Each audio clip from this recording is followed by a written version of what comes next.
লয়া যায় পুত্ৰ ভাৰ্যা পশুধন বস্ত্ৰয় অলংকাৰ যেতিক্ষণে বেচিলতে খনে ভৈল তাৰ পুত্ৰ ভাৰ্যা জীৱ জন্তু ধন বস্ত্ৰ অলংকাৰ যেতিয়া এজনে অন্যজনক বিক্ৰী কৰি দিয়ে তেতিয়া কিনাজনৰ হৈ যায় সেইবিলাক যিজনে বিক্ৰী কৰে তেওঁ সেইবিলাকৰ কাৰণে দুখ নকৰে ঠিক তেনেকৈ যাবদেকে থাকৈ মানে আপোনৰ গৃহত তাবদেকে মূৰ হেন নুগুচৈ মনত যেতিয়ালৈকে নিজৰ গৃহত থাকিব তেতিয়ালৈকে মোৰ ভাৱনাটো নাইকিয়া হৈ নাযায় কিন্তু যেতিয়া আনৰ ঘৰলৈ গুচি যাব তেতিয়া সেই ভাৱনাটো আঁতৰি যায় যেনেকৈ এগৰাকী কন্যাক বিবাহৰ বাবে অন্য ঘৰলৈ উলিয়াই দিয়া যায় অন্য এজনৰ ওচৰত গতাই দিয়া যায় তেতিয়া সেই মোহটো তৎক্ষণাত পিতৃ মাতৃ নাইকিয়া হৈ গুচি যায় আজিৰ পৰা আৰু তেওঁ মোৰ ছোৱালী হৈ থকা নাই অন্যৰ ছোৱালী হ'লগৈ সেইটো আমি কোনো দুখ নকৰোঁ এই ব্যৱস্থাটোৰ কথা কৈছে এহিমতে ফুৰৈ জীৱ সকল জুনিত কোনে পুত্ৰ বুলিবাক পাৰয় নিশ্চিত কোনে কাক মোৰ পুত্ৰ বুলি ক'ব পাৰিব কোনেও আমি ক'ব নোৱাৰোঁ স্বৰূপ অব্যয় জীৱ সবাৰে আশ্ৰয় আপোনাকে মায়া কৰি আপুনি স্ৰজয় নাহি তাৰ শত্ৰু মিত্ৰ আপোন বাপৰ আপুনি সবাৰে সাক্ষী আপুনি ঈশ্বৰ বুলি কৈছে গতিকে এনেকৈয়ে উদাসীন সমজীৱ পৰম নিৰ্মল কৃষ্ণক নভজে জীৱে তাৰ মাত্ৰ দুখ এতেকেহে নানা দুখ দেখে অসন্তোষ সেইকাৰণে আমি জীৱবিলাক অসন্তোষী আমি দুখত পৰি থাকোঁ এতিয়া বাপজনে সোধা প্ৰশ্নকেইটাৰ উত্তৰ দ্বিতীয় স্কন্ধতো কৈছে আমি 6 নম্বৰ স্কন্ধত এইকেইটা কথা কোৱা হ'ল তো দ্বিতীয় স্কন্ধত কি বুলি কৈছে আপোনাভাৱে যদি চিন্তা কৰে উত্তৰটো পাব এনেধৰণে এৰা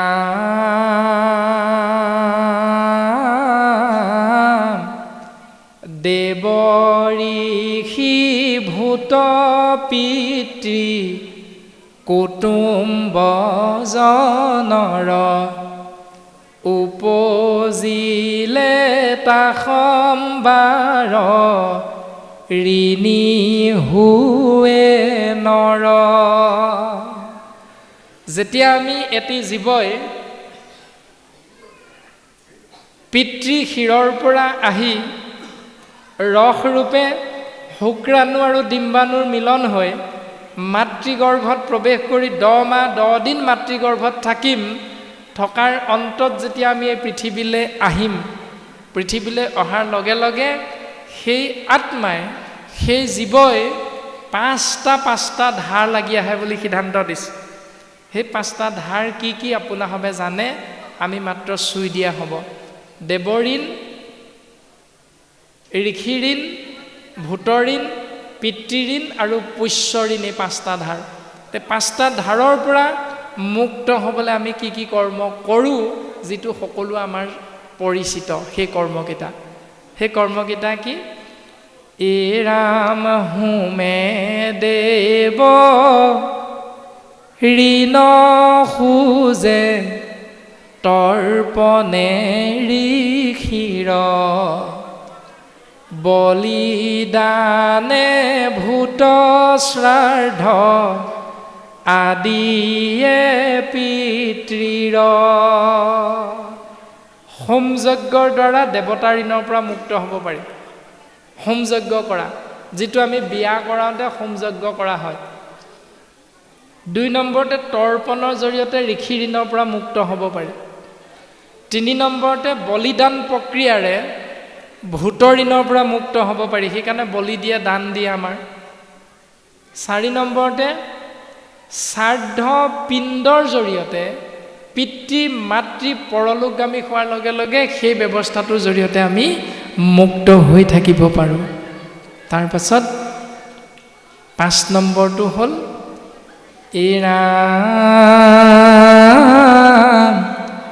সমভাৱে সুহৃদ জনৰ খুজে ঋণ এহি ভাৱে ঋণী সদা ভকতি বিহীন সত্য শৌচ ক্ষমা দয়াৰ মাধ্যমেৰে সুহৃদসকলৰ ধাৰৰ পৰা মুক্ত হৈ থাকিব পাৰি, কিন্তু এনেকৈ পাঁচটা কৰ্ম নিতৌ কৰি থাকিলেও যিজন ভকতিবিহীন তেওঁ সেই পাঁচটা কৰ্ম কৰিলেও কিন্তু মুক্ত হৈ থাকিব নোৱাৰে। এতিয়া পাঁচটা কৰ্ম কৰিম নে নকৰিম? এতিয়া ইতিমধ্যে শাস্ত্ৰই আমাক সিদ্ধান্ত দিছে যে পাঁচটা ধাৰৰ পৰা মুক্ত হৈ থাকিবলৈ পাঁচটা কৰ্ম নিতৌ কৰি থাকিলেও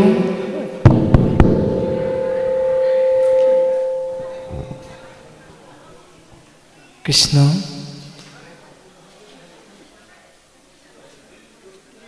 পাঁচটা কৰ্ম কৰি থাকিলেও সেই পাঁচটা কৰ্মৰ পৰা জীৱই মুক্ত হৈ থাকিব নোৱাৰে বুলি কৈছে, যেতিয়ালৈকে ভক্তিৰ আশ্ৰয় নকৰে। আৰু সেইকাৰণে গুৰুজনে আমাক সিদ্ধান্ত দিছে, এৰা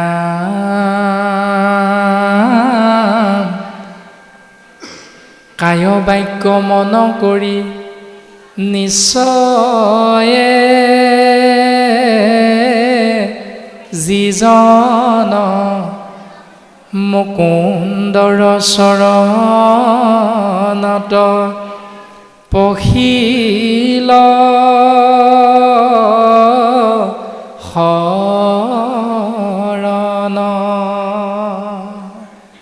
কাই বাক্য মন এক কৰি মুকুন্দৰ চৰণত যিজনে শৰণে পখিলে, তাৰ ঋণ খোজা সবে গৈল সমস্তৰ, নকৰি উৰিনিয়াৰ নহি সিটো নৰ। সেইজন মনুষ্যই পাঁচটা কৰ্মৰ এটাও নকৰাকৈ তেওঁ অনায়াসে মুক্ত হৈ থাকিব পাৰে। সিদ্ধান্ত দিছে পঞ্চম স্কন্ধত ঋষভ মহাপ্ৰভুৰ জৰিয়তে, এই ৰাম পুত্ৰ ভৈলে পিণ্ড দিব লাগয় বাপৰ। পুত্ৰ জন্ম হ'লে পিতৃৰ অৰ্থে সেইবিলাক কৰ্ম কৰিব লাগে। পুত্ৰ ভৈলে পিণ্ড দিব লাগয় বাপৰ।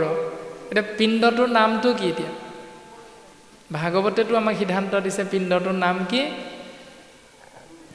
মোৰ পিণ্ড হুৱে জানা ভজিলে ঈশ্বৰ। ভগৱন্তই সিদ্ধান্ত দিছে মোৰ পিণ্ড সেইটো যে তোমালোকে ঈশ্বৰক চিন্তা কৰা। ঈশ্বৰক চিন্তা আমি কেতিয়া কৰোঁ? এবছৰ মূৰত এদিনহে। শংকৰদেৱ মৰিল বুলি আমি নামঘৰলৈ সদল বলে যাত্ৰা কৰোঁ। কেলে নামঘৰলৈ সদল বলে সেইদিনা যাবলৈহে ক'লে নি আমাক? নাই কোৱা নহয়। সদায় গুৰু সেৱা কৰা। এতিয়া গুৰু সেৱা কৰিবলৈ আমাৰ এই থকুবিল সত্ৰ, থকুবাৰী সত্ৰ কিমানখন খটখটি আছে ওপৰলৈ আহিবলৈ? 116টা খটখটি আছে। 116টা খটখটি বগাই ওপৰলৈ আহি সদায় সদায় গুৰু সেৱা কৰিবলৈ আমাৰ কাৰো শক্তি নাই। আছেনে আপোনালোকৰ? আহেনে সদায় নামঘৰলৈ? নাহে। তেতিয়াহ'লে গুৰু সেৱা ক'ত কৰে? শাস্ত্ৰইতো সিদ্ধান্ত দিছে পঞ্চভূতি দেহাকে সে মায়া বুলি কয়, তৰণও পাই গুৰু সেৱাকে সে কয়। এই পঞ্চভূতি শৰীৰটোকে মায়া বুলি কৈছে, আৰু এই মায়াৰ পৰা পৰিত্ৰাণ পোৱাৰ একমাত্ৰ উপায়টো হ'ল গুৰু সেৱা। গুৰু সেৱা কৰিবলৈ 116 ভাগ খটখটি বগাই এই নামঘৰত আহি সদায় সদায় আপোনালোকে গুৰু সেৱা কৰে জানো? নকৰে। গুৰু সেৱা কৰিবলৈ ঘৰতে আপোনালোকে যদি গুৰুগৃহ এভাগ সৰুকৈ নিৰ্মাণ কৰি লয়, তেতিয়াহ'লে আপোনালোক চাকৰিলৈ ওলাই যাওঁতেও ৰাতিপুৱা মূৰটো ধুৱাই যাব পাৰিব। আপোনালোকে বিদ্যালয়লৈ যাবলৈ ওলোৱা ছাত্ৰ ছাত্ৰীক নিজৰ সন্তানকেইটাকো এজোকা ঘোষা গাই গুৰু সেৱা কৰি বিদ্যালয়লৈ যাবলৈ আপোনালোকে উৎসাহ উদ্দীপনা যোগাব পাৰিব, যিটো শাস্ত্ৰসন্মত। গতিকে শাস্ত্ৰই দিয়া এই সিদ্ধান্তটো আমি যেতিয়া পালন কৰিম, তুমি দেউতাৰ মৃত্যু হ'ল কাৰণেহে এবছৰৰ মূৰত তুমি তিথিটো পাতি ভকতক মাতিলা, শাস্ত্ৰই এইটো ভক্তি বুলি নাই কোৱা। শাস্ত্ৰই কৈছে তুমি সদায় গুৰু সেৱা কৰা, তাৰ দ্বাৰা তুমি এই সংসাৰৰ পৰা পৰম কল্যাণ সাধন কৰিব পাৰিবা। কাৰণ আমাৰ মৃত্যু কেতিয়া হ'ব আমি কোনেও নাজানো। এই যে আমি বহি আছোঁ সকলোজন ইয়াত, বহি থাকোঁতে কোনোবা এজন আমি হঠাৎ এনেকৈ ঢলি পৰিবই পাৰোঁ। সোণাৰীত যিখন মেডিকেল আছে, মেডিকেলখনৰ ডাক্তৰৰ ওচৰত দেখুৱাবলৈ আমাক গৈ লৈ যোৱা কেইজনে নাপাবগৈও পাৰে, আমাৰ মৃত্যু হৈ যাব পাৰে তৎক্ষণাত। প্ৰাণজিৎ নামৰ শৰীৰটোৰ লগত আমি 3জন মানুহ শিৱসাগৰ খনামুখৰ পৰা আহিছোঁ। ঘৰত পিতৃ মাতৃয়ে আশা কৰি আছে সোনকালে ল'ৰাটো ঘূৰি আহিব, কিন্তু বাটতে হয়তো যাওঁতে আমি গাড়ী এক্সিডেণ্ট হৈ আমাৰ মৃত্যু হ'ব পাৰে, আমিতো কোনেও নাজানো। মৃত্যু চিৰন্তন সত্য, কোনেও নাজানো। সেইকাৰণে প্ৰত্যেক মুহূৰ্ততে ঈশ্বৰৰ নাম ভাৱনাযুক্ত ভক্তিৰ মাধ্যমেৰে যদি জীৱন অতিবাহিত কৰি থাকোঁ, ঈশ্বৰে সেই মুহূৰ্ততে কৃপা কৰে। সেইকাৰণে এবছৰৰ মূৰত শংকৰদেৱ মৰিল, তিথিটো পাতোঁ, বৰতাল বজাই নাম লওঁগৈ, এইবিলাকেই হ'ল শাস্ত্ৰৰ লগত নিমিলা অমূলক চিন্তাবিলাক। কোনদিনা মৰিম কোনেও নাজানো। মৰিবাৰ বেলা আমি মৰিবৰ সময়ত যাতে কৃষ্ণ নামটো লৈ মৰিব পাৰোঁ। জন্ম হোৱা মাত্ৰকে যেতিয়া মাত কথা মাতিবলৈ শিকিলোঁ, তেতিয়া আমাক পিতৃ মাতৃয়ে এটা শিকালে শব্দ, সেইটো হ'ল মা, যিটো শব্দ আমি কোনো দিন পাহৰি নাযাওঁ। 2য় স্কন্ধত সিদ্ধান্ত দিছে, অন্তকালে হৰি স্মৰে যিটো ভাগ্য অৱন্ত, তাহাৰ মহিমা কহি কোনে পাৱে অন্ত। মৃত্যুৰ প্ৰাক মুহূৰ্তত যিজনে কৃষ্ণ বুলি কৈ মৰিব পাৰে, তেওঁৰ মহিমাৰ কথা ভাগৱতে কৈ কৈ শেষ কৰিব পৰা নাই। এতিয়া অন্য দেৱতাৰ নাম ল'লেও মৰিম, কৃষ্ণদেৱৰ নাম ল'লেও মৰিম, এইটো নিশ্চিত মৰিম যে খাটাং। কিন্তু শাস্ত্ৰই এই সিদ্ধান্তটো দিলে, অন্য দেৱতাৰ নাম লৈ যদি মৰা তোমাৰ গতি নাই, কিন্তু কৃষ্ণ বুলি কৈ যদি তোমাৰ মৃত্যু হয় পৰম গতি আছে। এইটো উত্তম ব্যৱস্থা, ভক্তিৰ মাধ্যমটো গুৰুজনাই সিদ্ধান্ত দিলে। সেইকাৰণে আমি গাড়ী এখনত গৈ আছোঁ অফিচলৈ ফুৰিবলৈ। এতিয়া আঘোণ মাহ, হাতত কাঁচিখন লৈ দাৱনী হিচাপে আমি ধান কাটি আছোঁ পথাৰত। কোনোবা এজনে ডাঙৰি বান্ধি বিৰিয়া পাতত খচি লৈ ঘৰলৈ ডাঙৰি কঢ়িয়াই আনি আছে, কোনো কথা নাই। নামঘোষাত কৈছে, হৰি নাম কীৰ্তনত নাহি কাল দেখ পাত্ৰ নিয়ম সংযম একো বিধি। হৰিনাম কৃষ্ণ বুলি ক'বলৈ, যাদৱ মাধৱ যদুনন্দন বুলি ক'বলৈ তুমি বোলে নামঘৰতহে ক'বা, পথাৰত নক'বা দেই। গাড়ী চলাই যাওঁতে কৃষ্ণ বুলি নক'বা, নামঘৰতহে গৈ কৃষ্ণ বুলি ক'বা। কোনো নীতি নিয়ম নাই দিয়া। এটাই নীতি নিয়ম দিছে, হৰিত শৰণ লোৱা, হৰিনাম আশ্ৰয় কৰি থাকা। তুমি বিৰিয়া পাত কান্ধত লৈ ধান আনি থাকোঁতেও তুমি যদি গুণগুণাই ঘোষা এজোকা গাই আহি থাকা, হঠাৎ বিৰিয়া পাত ভাগি তুমি পিছলি পৰি তাতেই মৃত্যু হ'ব পাৰে। কোনেও নাজানো কাৰ কেতিয়া ক'ত মৃত্যু হ'ব। গতিকে সেই মৃত্যুৰ প্ৰাক মুহূৰ্তটো যে আমি ধান আনি থাকোঁতেও কৃষ্ণ নাম যে আশ্ৰয় কৰি আছিলোঁ মনে মনে, মনেৰে, হৃদয়েৰে, সেই মুহূৰ্ততে জীৱৰ কল্যাণ। এইটো হ'ল গুৰুজনাৰ অপূৰ্ব দৰ্শনটো। সেইকাৰণে গুৰুজনে আমাক কীৰ্তন গ্ৰন্থত কৈছে, ভাই মুখে বোলা ৰাম, হৃদয়ে ধৰা ৰূপ, ইয়াতে কে মুকুতি পাইবা কহিলো স্বৰূপ। হেৰা মন ভাই, কৃষ্ণ বুলি কোৱা, তেওঁৰ ৰূপটো হৃদয়ত ধাৰণ কৰা। যদি সেই মুহূৰ্ততে তোমাৰ মৃত্যু হয়, গতি পাবা। এতিয়া কৃষ্ণ বুলি কওঁতে কাৰ কেইটকা খৰচ হ'ল বাৰু? 5 পইচাও খৰচ নহয়। 5 পইচাটো আজিকালিতো নচলাই হ'ল, এটকীয়াটো প্ৰায় নচলাই হৈছেগৈ। এতিয়া সেই 5 পইচা খৰচ নোহোৱাকৈ গুৰুজনাই কৈছে তোমাৰ মুক্তি নিশ্চিত। ইমান সুন্দৰ দৰ্শন গুৰুজনাই দিছে। তাৰ পাছতো যদি আমি বোলে গুৰুজনাৰ তিৰুভাৱ তিথি দিনাহে কৃষ্ণ বুলি ক'ম দেই, তাৰ আগতে নকওঁ। বোলে গুৰুজনাৰ জন্মোৎসৱৰ দিনাহে আমি গৈ গোপাল গোবিন্দ যদুনন্দন বুলি ক'মগৈ, তাৰ আগতে কোনোদিন কৃষ্ণ বুলি নকওঁ। এইবিলাক চিন্তাই হ'ল শাস্ত্ৰৰ লগত নিমিলা চিন্তাবিলাক।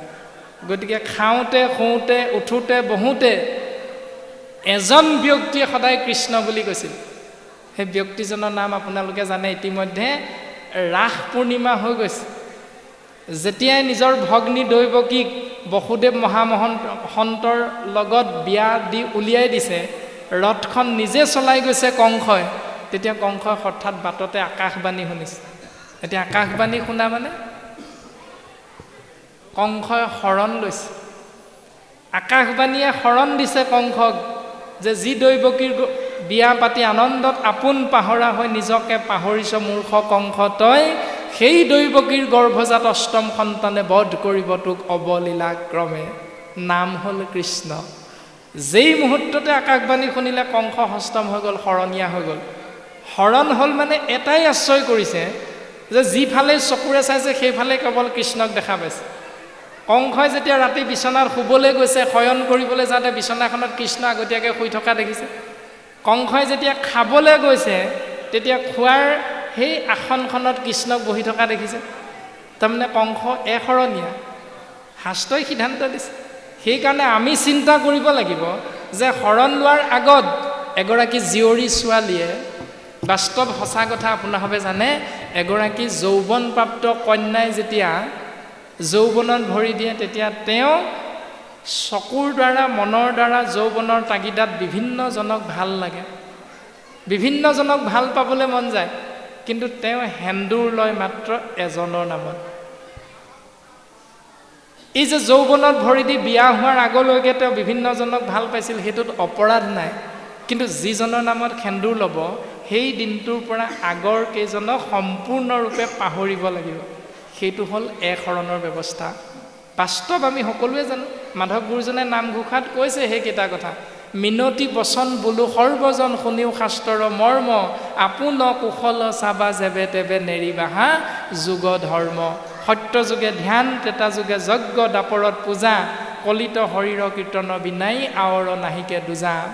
কলিত শৰীৰ কীৰ্তন এৰিয়া আন মতে চাহে গতি, যেন কুলবধূ নিজৰ স্বামী তেজী ভজে গৈয়া উপপতি।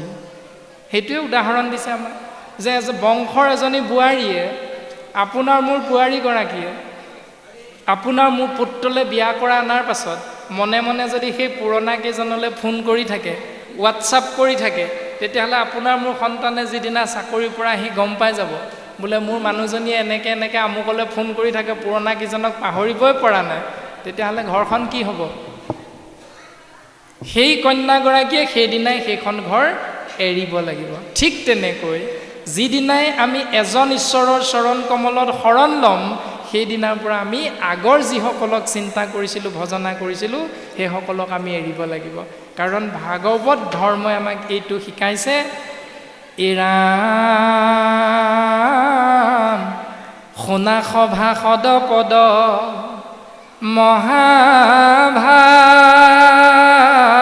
মহাভাগৱত।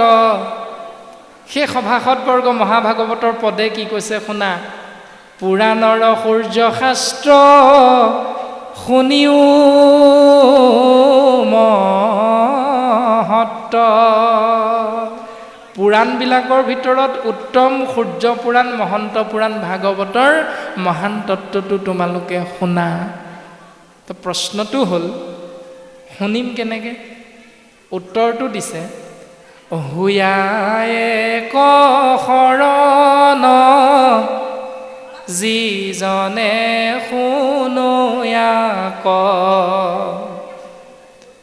পাৱৈ পৰম পদ সুখে নিস্তৰৈ মায়াক।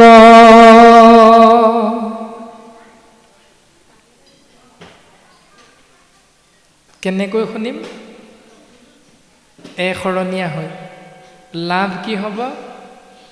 পৰম পদ পাম। লাভ কি হ'ব? আত্যন্তিক সুখ পাম। লাভ কি হ'ব? মায়াৰ পৰা হাত সাৰিব পাৰিম। এতিয়া পৰম পদ পাম মানে অকণমান আমি চুই দিয়া হ'ব।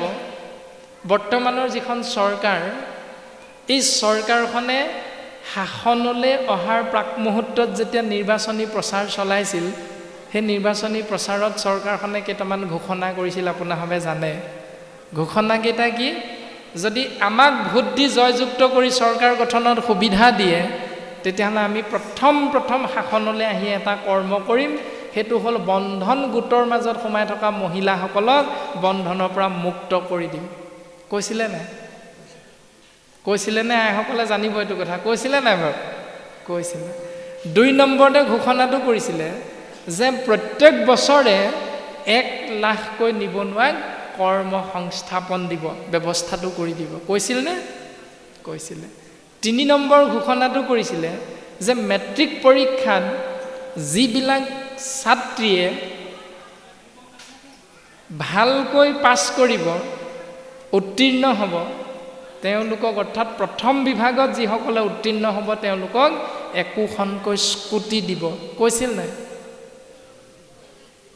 কৈছিলে এতিয়া আপোনালোকৰ ইয়াত স্কুটি পাইছে নাই ছোৱালী 3-4খন পাইছে এতিয়া চৰকাৰখনে নিৰ্বাচনী প্ৰচাৰ চলাওঁতে এইটো ঘোষণা কৰিছিল নেকি দ্বিতীয় বিভাগত উত্তীৰ্ণ হোৱাসকলক চাইকেল এখন দিম এইটো ঘোষণা কৰিছিলে নি নাই কৰা তাৰমানে ভাগৱতেও সেইটো সিদ্ধান্ত দিছে শৰণীয়া হৈ শুনিবা পৰম পদ পাবা শৰণীয়া হৈ শুনিবা একো নোপোৱা শৰণীয়া বহুশৰণীয়া হৈ ভাগৱত কথা গোটেই দিনটো শুনি থাকে লাভ নাই তাৰমানে 2nd ডিভিজন পোৱা স্কুটিটো নোপোৱা চাইকেলো নোপোৱা সৰু মোবাইল এটাও নোপোৱা কাৰণ ঘোষণাই কৰা নাই সেইটো শাস্ত্ৰই যিটো ঘোষণা কৰিছে যে শৰণীয়া হৈ কৃষ্ণ কথা শুনিবা জীৱনটো অতিবাহিত কৰিবা তোমাৰ 5টা পৰম পদ পাবা সেই 5টা পদ হ'ল শালুক্য সাজুৰ্য সাৰূপ্য সামীপ্য মোক্ষ বা নিৰ্বাণ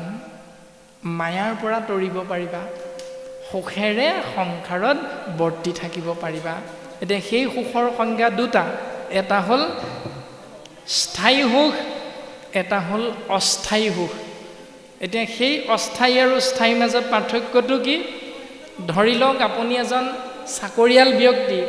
চাকৰিয়াল ব্যক্তিজনে আপোনাৰ ঘৰত কামটো কৰিবৰ বাবে এজন ব্যক্তিক আপুনি বন্দবস্ত কৰিছে বন্দবস্তটো কিমান 7 দিন কাম কৰিব লাগিব মোৰ ঘৰত প্ৰত্যেক দিনাই কাম কৰাৰ বিনিময়ত 500 টকাকৈ দিম কিন্তু দৰমহাটো যিমান হ'ব 7 দিনৰ মূৰতহে দিম প্ৰত্যেক দিনাই কিন্তু পইচাটো নিদিওঁ এদিনত 500কে 7 দিনত কাম কৰিলে কিমান হ'ব 3500 অৰ্থাৎ 3500 টকা হ'ব ব্যক্তিজনে কি কৰিলে 5 দিন কাম কৰিলে যিহেতু প্ৰত্যেক দিনাই কাম কৰাৰ বিনিময়ত পইচা নিদিওঁ বুলি কৈছে 7 দিনৰ মূৰতহে দিব পইচা সেইকাৰণে তেওঁ 5 দিন কাম কৰি 7 দিনৰ মূৰত মালিকৰ ওচৰত গৈ কৈছে মোক দৰমহাটো দিয়ক এতিয়া মালিকজন যদি আপুনি সেই কাম কৰা মানুহজনক 5 দিন কাম কৰাৰ বিনিময়ত চুক্তিমতে এদিনত 500কৈ 2500 টকা দিব নে তেওঁ 7 দিনৰ মূৰত দৰমহা দিম বুলি যে কৈছিল 3500 দিব কোনটো দিব এতিয়া 3500 দিব নে 2500 দিব কামৰ বিনিময়ত পইচা দিম প্ৰত্যেক দিনাই 500কে কিন্তু মোটাই দিম 7 দিনৰ মূৰত কাম কৰিলে 5 দিন দৰমহা দিছে 7 নম্বৰ দিনা কাৰণটো চুক্তি কৰি লোৱা হৈছে এতিয়া কিমান দিব 3500 দিব নে 2500 দিব আপুনি 2500কে দিব কাৰণ তেওঁ 2 দিন কাম কৰা নাছিল 2500 পালে তেওঁ দৰমহাটো কিন্তু এজন চৰকাৰী যদি চাকৰিয়াল হয় তেওঁ 2 মাহ ছুটি লৈ ঘৰত আছেহি চৰকাৰে দৰমহাটো কাটি দিব নে নিদিয়ে সেইটো হ'ল স্থায়ী সুখ যিটো হাজিৰা কৰা মানুহজনে কৰিছিল সেইটো হ'ল অস্থায়ী সুখ মানে তুমি কাম কৰিবা তেতিয়া পইচা পাবা যদি চৰকাৰী চাকৰি এটা কৰি ল'ব পাৰো অন্তৰ্ভুক্তি হ'ব পাৰো তেতিয়া সেইটো স্থায়ী সুখ অৰ্থাৎ মৰিলেও তেওঁ পত্নীয়ে পাব দৰমহাটো আকৌ তেওঁ অৱসৰ ল'লেও তেওঁ তাৰ আধাটো পইচা পাব তাৰ মানে শাস্ত্ৰই কৈছে কৃষ্ণক পুজিলে পূজা সমস্তৰে হয় পৃথকে পুজিলে পূজা কেহু নলয় কৃষ্ণক যদি তুমি সেৱা কৰা চৰকাৰী চাকৰিয়ালৰ যিটো ব্যৱস্থা কৃষ্ণক পূজা কৰাৰ জৰিয়তে সেইটো সুখ পাব যিটো নিত্য সুখ আৰু যিজনে হাজিৰা কৰি কাম কৰি খাই থাকে জীৱন অতিবাহিত কৰে সেইটো অন্য ক্ষুদ্ৰ দেৱতাৰ চৰণত গৈ সেৱা কৰি পোৱা সুখটো তাত গেৰাণ্টি নাই গণেশ বিঘিনীনাখন গণেশক পূজা কৰিলে বিঘিনী দূৰ কৰিব লক্ষ্মী যিহেতু ঐশ্বৰ্যৰ অধিষ্ঠাত্ৰী দেৱী লক্ষ্মীক যদি সেৱা নকৰে সন্তুষ্ট নকৰে লক্ষ্মীয়ে ধনী কৰি নিদিয়ে নহয় আকৌ পিনে সৰস্বতীক যদি সন্তুষ্ট কৰিব নোৱাৰে আপুনি মই জ্ঞানী হ'ব নোৱাৰোঁ কাৰণ জ্ঞানৰ অধিষ্ঠাত্ৰী দেৱী সৰস্বতী গতিকে প্ৰত্যেকটো কথা আমি শাস্ত্ৰসন্মতে চিন্তা কৰিলে শাস্ত্ৰই কৈছে হুয়া এক শৰণ যিজনে শুনৈ আক পাৱৈ পৰম পদ সুখে নিস্তৰৈ মায়াক বৰ্তমান আমাক এনেধৰণে সিদ্ধান্ত দিলে আৰু বাপজনাও বহু সময় হ'ল বহি থকা প্ৰথম স্কন্ধৰ কথাখিনি দুজনা পাঠাচাৰ্যই আগবঢ়াই দিছিল আমিও পদবন্ধে কথাখিনি আংশিক আপোনাসৱৰ চৰণ কমলত আগবঢ়োৱা হ'ল কাই বাক্য মন সমম ভাৱে যি অপৰাধ ৰৈ গ'ল আপোনাসৱ মহামহন্তে আমাক ক্ষমা দিব ইয়াৰ পাছত হয়তো আজিৰ পদবন্ধে পাঠ তৃতীয় স্কন্ধ